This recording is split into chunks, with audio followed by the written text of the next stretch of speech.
Chris Carter here in the Locked On Steelers podcast, and today we have Josh Taylor coming on from KDKA TV. I want to get Josh's thoughts on where Mike Tomlin was recently ranked on one of our national shows among all the NFL head coaches here in the Locked On Podcast Network. We'll get to that and take more of your questions here in the Locked On Steelers podcast. Let's get into it.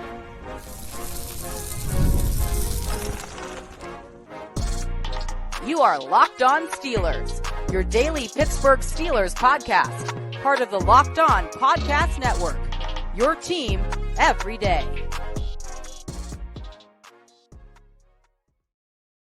Hello and welcome to the Locked On Steelers podcast. I'm your host, Chris Carter, bringing you your daily dose of all things in the Pittsburgh Steelers. As always, you can find this show on your favorite podcasting apps and on YouTube. Like this if you enjoy it. Subscribe to this YouTube channel to get all of your daily Monday through Friday episodes, as well as our bonus content. We thank you for making us your first listen every day because we're your team every day. And today's episode is brought to you by FanDuel Sportsbook, the #1 sportsbook in America.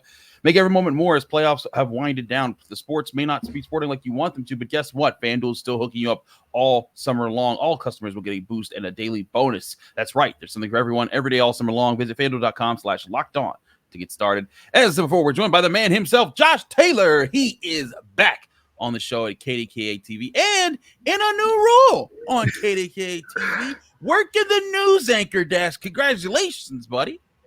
Appreciate it, man. It's been a whirlwind of a past week or so, and this was something that pretty much came to be within the span of like 48 hours. And it started out as a what if and turned into, hey, you have another job in addition to the one you have. So still contributing at sports with KDKA. That's not changing, but we're adding another club to the bag, so to speak. So we're doing news, we're doing sports.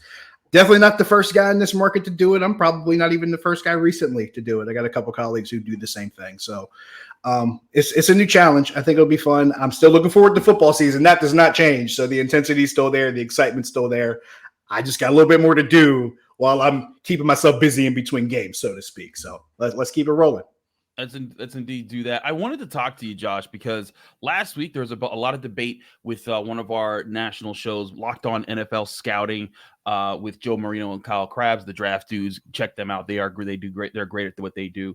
But they ranked their top 10 coaches in the NFL today, and Mike Tomlin was on that list. Now the question is, where was he on that list? A lot of people are wondering, should he be high? Should he be low? He was smack dab in the middle of the top 10, right at the 5th spot. Number 1 on this list was, of course, Andy Reid, 3-time Super Bowl champion. Tough to argue with what he's hard to argue. Absolutely.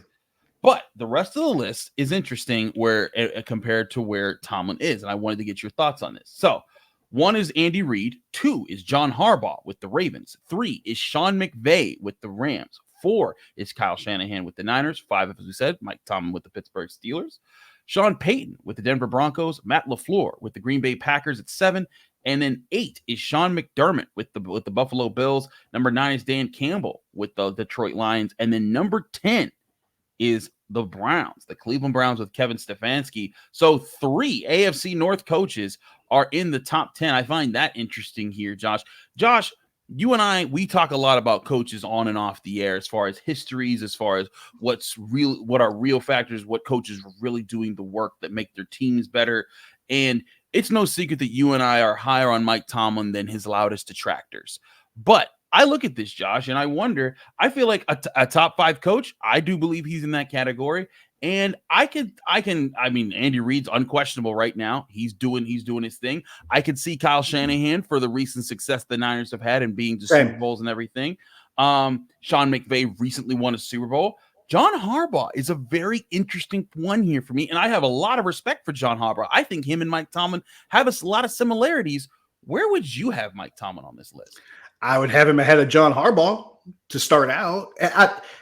We had this discussion a year ago where we talked about this, where people were ranking Mike Tomlin. Remember we went into last season and people were ranking Mike Tomlin behind guys that don't even have jobs now?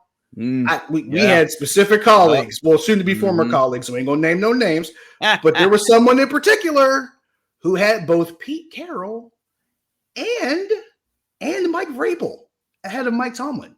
Both of those guys are out of the coaching realm now. By the way, or should say the NFL coaching realm. By the way, Mike Vrabel had never beaten Mike Tomlin. Yeah. Had never beaten I remember him. us talking about that and being like, that's really interesting. And then he lost again to him last season in a situation where he probably should have won that game, and Mike Tomlin won that game too. And then Mike Tomlin went on the road with that Steelers running game and probably out Pete Carroll, if we're being honest with ourselves. But the John Harbaugh thing, I think, is the most shocking thing. I don't understand how many times Mike Tomlin needs to beat John Harbaugh to be ranked ahead of him. 7 out of 8 sounds like a lot of times to be considered better than a guy, right? In the last 4 years, the Ravens have beaten the Steelers once, and I think that is. And listen, I know there's Ravens fans that are probably like, "Well, wow, Lamar Jackson only played like 4 of those games." Guess what? How many of them games did Kenny Pickett play? How many of them games did Mason Rudolph play? Okay, how many games did Mitch Trubisky play? In fact, the Mitch Trubisky game is the only game that they have won in those 4 years. How many of those games did Duck Hodges play in? Woof. It's worth pointing out. Just outside of the 4-year frame, he'd be at the 5 years. But true, years they'd be 8-2. So what are we talking about? They'd be 7-3 because they got swept in 2019. So that's fair. That back. But either way, to your point. But the case is still there to be made. 7 out of 10 still ain't fun if you're losing. Yeah, that's to still the other 70% of. Oh yeah, that's not really saying a lot. And that's just in the John Harbaugh aspect of it. And I always listen to how people talk about other coaches in the league and what other teams are doing. Now, what Kyle Shanahan's done in the last 4 or 5 years as head coach, particularly in the regular season, it's hard to discount him. I, however, would use the same critique against Kyle Shanahan that people have started to use against Mike Tomlin. Well, what has he done in the postseason? What happens when he gets to the biggest stages of the postseason? And I'm going to make that argument too against Kyle Shanahan, but that's a different conversation, different topic. But for me, I have been Mike Tomlin top 5. That's been my stance for quite some time now. And I got to give Matt Williamson, longtime guy who's been on this particular beat. He's been covering NFL for a long time. He's been doing NFL work for a long time. Yes, he pointed out a great stat that I think probably cements how good Mike Tomlin is, and it's really underappreciated. He pointed this out. Since the NFL merger, the top 5 coaches in wins in one-score games, 8 points or less, Mike Tomlin's 5th on that list. Yep. He's 5th in just wins with 98 wins in one-score games since the merger. Here's the crazy part of that list of guys since the merger. He's the only one that wasn't born before the merger. Weird. Then on top of that, but he's also tied with Tony Dungy, ironically, his mentor, for the best win percentage in close games since the merger, nearly 62%. And since Mike Tomlin was hired in before the 2007 season, no one has won more close games, has won more one-possession games than Mike Tomlin. And year over year, they tell you, well, one-possession games and turnover margin, those are the things that vary from year to year. Not with Mike Tomlin, they don't. Chris, how long have we been talking about all the games that the Steelers have won over the last so many years where they've won the turnover margin and they've held the other team to 20 points or less? Yep. They just keep doing this year over year. And we keep being told, no, that's impossible. No one can keep doing that year over year. This guy keeps doing it.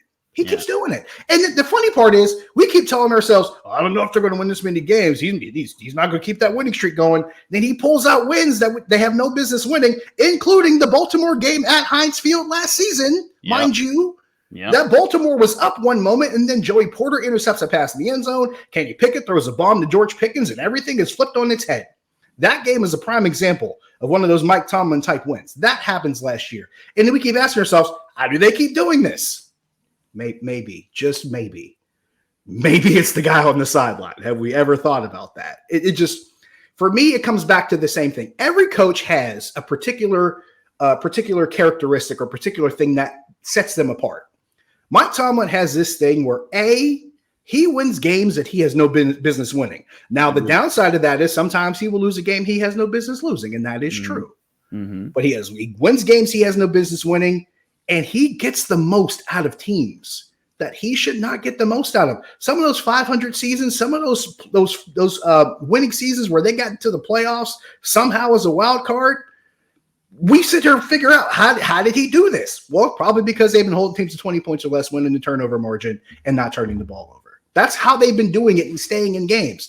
And that's how you win games, especially as the year gets later on from the regular season, especially in the postseason. Now, the converse is the reason why they haven't won games in the postseason, because they haven't been doing the things that help them win games in the regular season. They're not winning turnover margin. They're not keeping teams under 20. But then again, the competition's also better in the playoffs. So it goes hand in hand. But for me, the characteristic about him that makes him stand out as a top 5 coach is he does the one thing that most coaches can't do, and he's been doing it at a tremendous clip since he came in the league.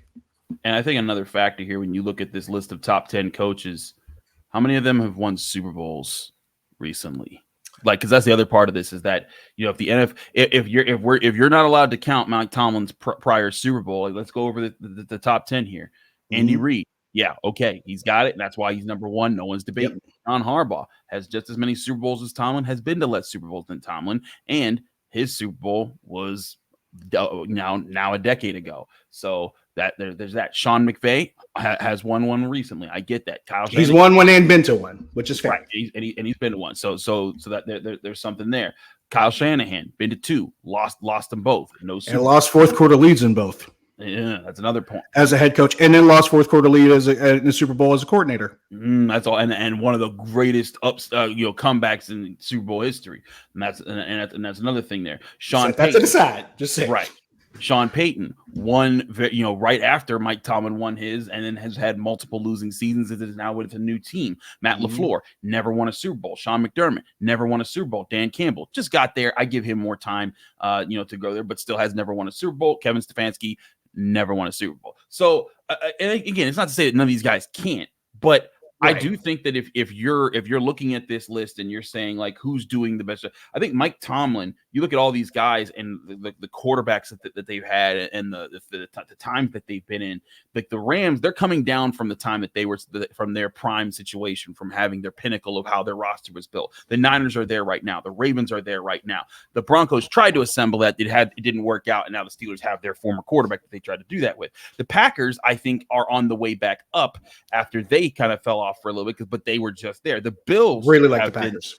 Right. The Bills have been there and have not capitalized, and there's a lot of wondering what's going to happen there. I think the Lions have just started to reach their peak, so we'll see what is there. But the Browns, how much longer will they be in the spotlight if they do fall out this year? That could be a big topic of point. But to the point is I put Mike Tomlin number 4. I'd keep Reid at 1. I might put McVay at 2, Shanahan at 3, and then I put Tomlin at 4.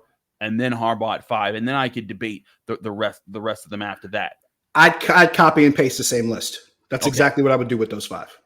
I hear you there. I want to get to questions here because we do have a lot of questions that have been coming into the Locked On Steelers podcast. We'll get myself and Josh on those questions next here. Stay tuned to the Locked On Steelers podcast. But first, I want to remind you this show is brought to you by FanDuel Sportsbook, the #1 sportsbook in America. I love sports, and I love them so much that I never want them to stop. But as the NBA and the NHL have wrapped up, we're getting fewer games. That doesn't mean that there isn't any action. In fact, FanDuel can get you locked down on all the action out there, as you can have your best plays in Major League Baseball, WNBA, the big fights, and so much more. All you have to do is open the app FanDuel on your phone right now and dream up bets anytime that you're in the mood. And this summer, FanDuel is hooking up all customers with a booster or bonus every single day. That's right, everyone, not new customers, not existing customers, everybody. It's so if you can download the FanDuel app or go to their website FanDuel.com, you can take advantage right now. And there's something for everyone all day, every day, all summer long. So head over to FanDuel.com/lockedon or go to FanDuel.com and you can start making the most out of your summer. FanDuel, official sportsbook betting partner of Major League Baseball.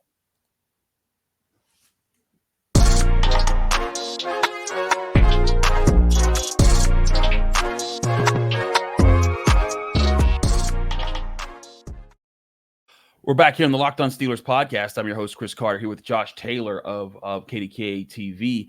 Josh, let's get into some other things here. Wanted to talk to take some more questions because we've had a lot of questions line up here. We go to Bryce from North Platte, Nebraska.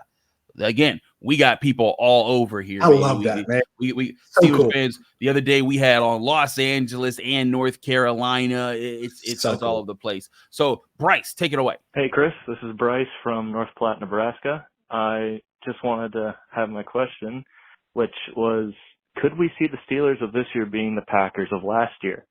Packers of last year were a pretty young team. I think they averaged about 25 years in age.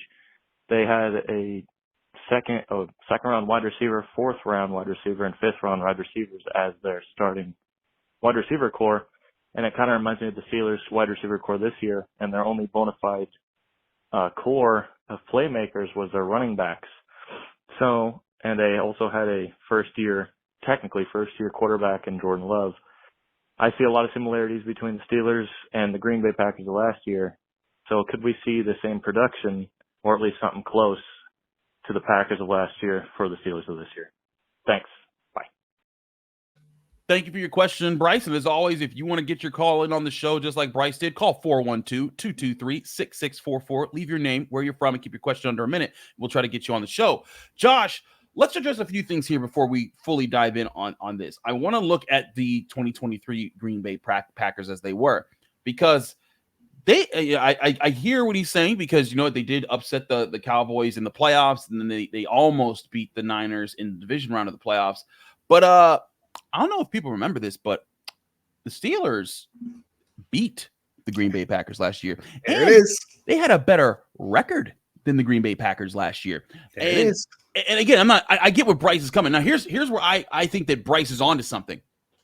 If the Steelers offense does what the Packers offense, if just the offense does what the Packers offense did last year, oh Lord, everybody better watch out, because the Packers offense was a huge part of that team. They were the 12th best scoring offense, the 11th best overall offense.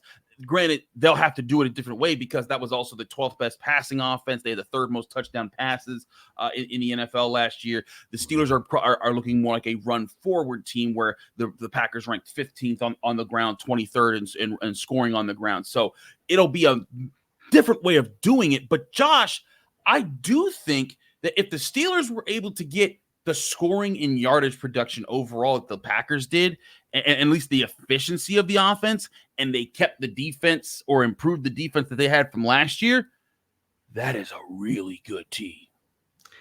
It's kind of scary. Not in the scary, like all the way to Super Bowl type way, but it is scary in the aspect of it may not take as much as we think to see those changes.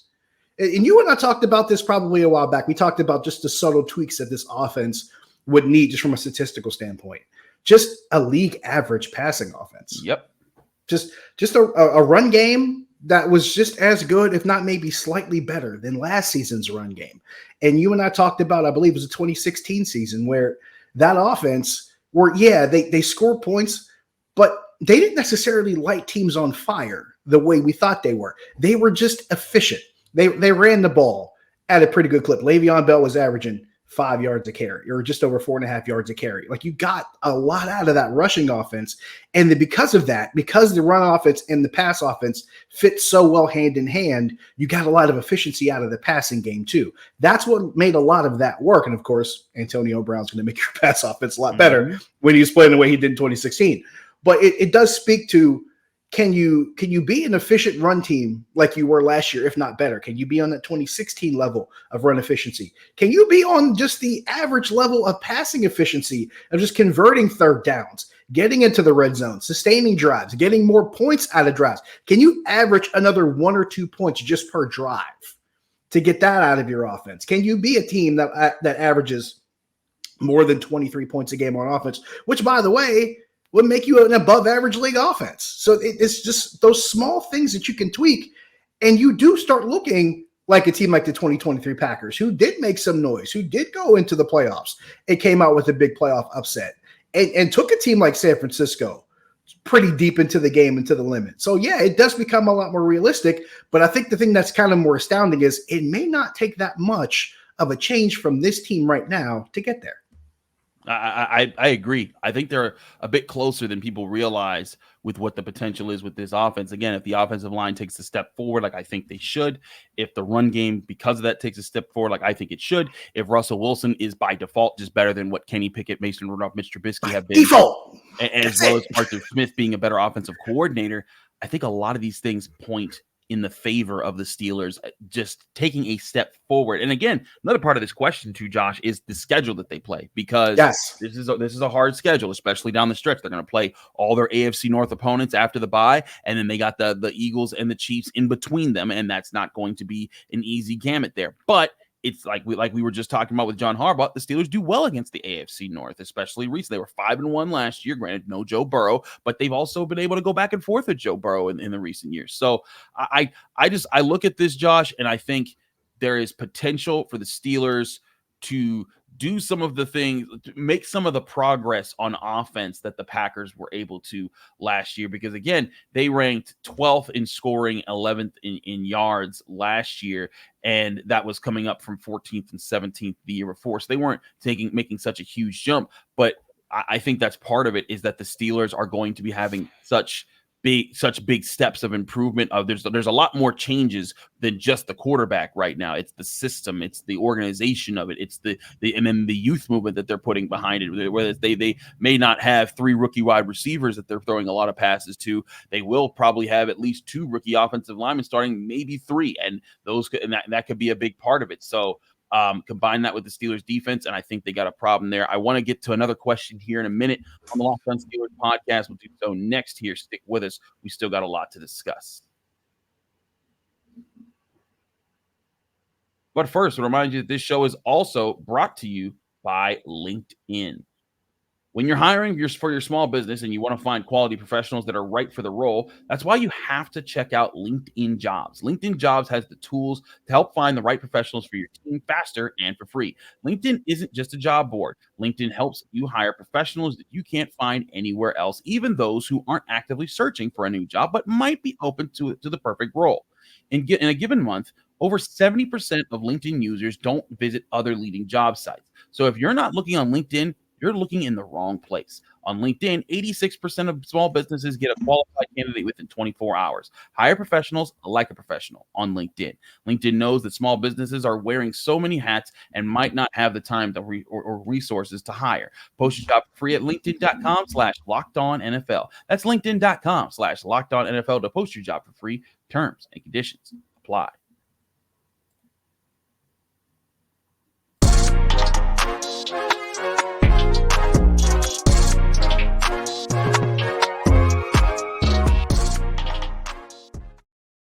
We're back here on the Locked On Steelers podcast. I'm your host, Chris Carter, here with Josh Taylor of K2K TV. Josh, we take calls from everywhere, but we also need to take calls from home. So this one comes from in Pittsburgh. I mean, listen. All right, Pittsburgh. We've been to the West Coast. We've been to the Midwest. We've been to the North. We've been to the mountains. We've been to the South. Let's come back to Yinzerland, where this question comes from Colin. What's up, man? It's Colin from Pittsburgh.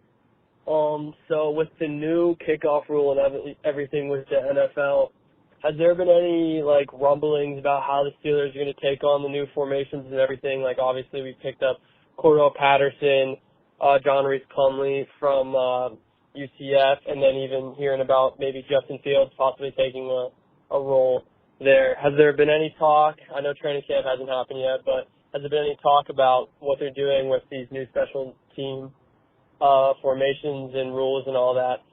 And that's my question. Thanks. Thank you, Colin, for your question. As always, call in 412-223-6644. Leave your name, where you're from. Keep your question under a minute, just like Colin did. Thank you for your question. Josh, let's get into this. First, I'm going to take out the big thing that was said there. Justin Fields is not actually being considered to be a part of special teams. That was a joke that Jalen Warren made on a Kim Hayward podcast, and after that, it caught like wildfire, and they even included it in the Madden trailer, which that just made things a lot worse. This is what happens when you aggregate content. Yep. I mean, and see, that's the thing here. So to address the part, Justin Fields aren't part of it, but Cordarrelle Patterson very much was brought to the Steelers to be part of this, because this is a new venture that everyone's taking on. You know, if you can create space in the new kickoff format and get extra touchdowns that way, it could be something that ends up winning you games, and you end up getting Cordarrelle Patterson, who statistically is one of the best returners ever. So I that's absolutely why he was brought in. John Reese Plumlee, we've talked about him before on this show. I think he'll be a nice training camp thing, and then we'll see what happens, with how long he stays. But to me, the return game for the Steelers has always been more about making sure the other team can't make splash plays, and then if you can, great. But oftentimes that's just because you have a great returner, like when they had Antonio Brown returning kicks and he was just unstoppable at times. There's another element to this that I think kind of gets swept under the rug, and that's a lot of it has been the hysteria around this whole Justin Fields statement that was made, and a lot of it has been kind of centered around Cordarrelle Patterson, and with good reason. Like you said, he's one of the greatest kickoff returners of all time, so he should be recognized as such. There's a missing variable in this. Actually, technically, there's two.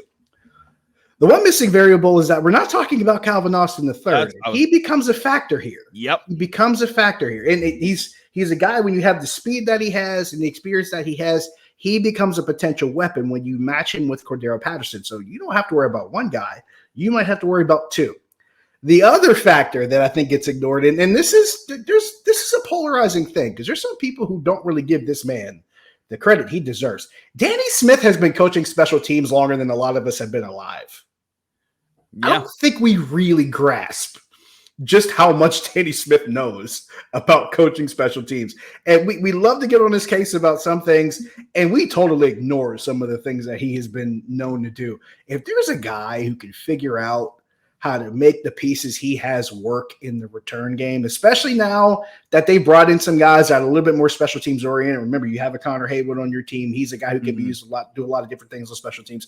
You have more guys around you that are more special teams oriented, and you have a guy who knows how to cook some stuff up at various times. All those blocks that Miles Killer's been putting together and different things that they've done over the years, you got to get Danny Smith some credit for that.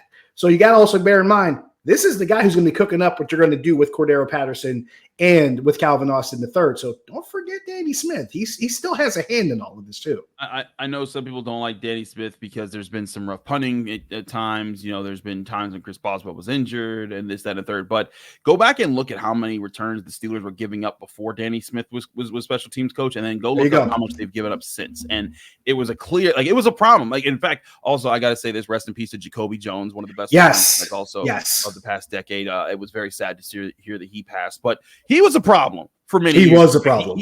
He got the Steelers a few times. And when they brought in Danny Smith, that became less of an issue. And in fact, I think the most infamous return that Danny Smith's team, special teams, have given up was in a Chargers game where there were two blocks in the back on the same play. Mm-hmm. And people were like, how was this not called? So I think Danny Smith absolutely plays a factor here. But I also think that it's important to remind people that the infrastructure of special teams is what the special teams coach is supposed to help with. The kicking, the overall speed, that just comes down to who you got. Like Chris Boswell, he gonna kick what he gonna kick. Danny Smith does not tell him, hey, make this kick, don't make this kick. Like they say, hey, just be ready. Do what you got to do. Punters, same thing. They may help them with any technique, advice or something like that, but by and large, that's who they are. And Ryan Johnston, statistically has been a much better punter than Presley Harvin. That's expected to be better this year. And then, like you said, on the return game, if it is Cordarrelle Patterson, I think that gets them someone experienced. But I think Calvin Austin with the ball in his hands is very dangerous. We've seen it. We've seen his speed in the open field.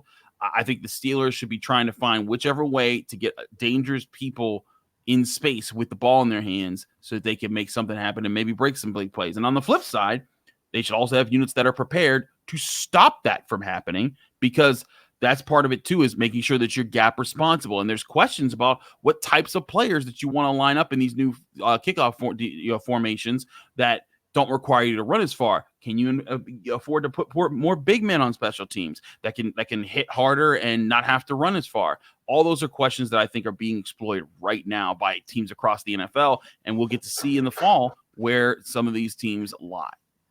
Yeah, there's going to be some creativity involved in this as far as what they do specifically tactically and how they staff the guys out there. There may be some teams that, like you mentioned, may want to put some bigger guys out there that might be more conducive to putting bodies on the ground. They may want some quicker, faster guys that can get down the field faster and maybe limit the amount of time and space returners might have to move with the ball. So it's going to be fun to see.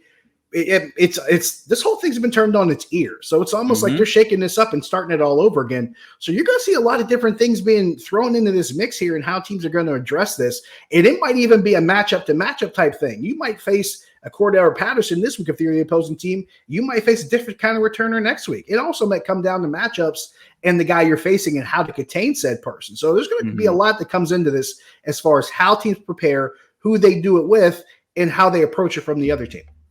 A lot of different ways to look at this. Special teams is going to be certainly interesting to watch, as is the rest of things, but we'll get our first look at that at Steelers training camp, which is next week. So you'll want to, it's already here, y'all. So do stay tuned with that. Josh, thanks so much for joining us here on the Locked On Steelers podcast. Let people can find you, follow you, and get more of your work. Always good to be here, man. Social media, pretty much across the board, Josh Taylor HD. That's where you find me. On the TV side, KDKA TV. For about 9 years now, been with the sports department, and this is for Tuesday, July 16th. So this afternoon, if you're listening to this in the morning on Tuesday, this afternoon, 4:00, I'll be making my debut at the news desk alongside Erica Moke. And then next week, July 22nd through 26th, I'll be filling in for Ken Rice at 5, 6, and 11. So we're starting this whole news venture. I'm still contributing to the sports department. I'm not leaving just yet. I'm kind of pulling double duty, but that's where you'll find me. On the radio side, I made this announcement last week, but I'll be having my final show at 93.7 The Fan on Thursday, July 25th. I'll be filling in for Joe Starkey. That'll be my last go-around, and after 8 years, I'll be saying goodbye over at 93.7 The Fan. So if you're able to listen, join us there. If not, catch me on the TV side. I'll be there too. Absolutely. This show, I believe, should air on Wednesday. I'm filming ahead because, and hey, if I apologize if there's news that's happened, it's not covered here. It's because Chris needs a vacation and he's trying to get a lot of shows done before he goes on these vacations. But appreciate you getting work in. Absolutely. We're back tomorrow with more here on the Locked On Steelers podcast. Chris Carter, Josh Taylor, thanks again for tuning in. We'll see you here tomorrow on the show.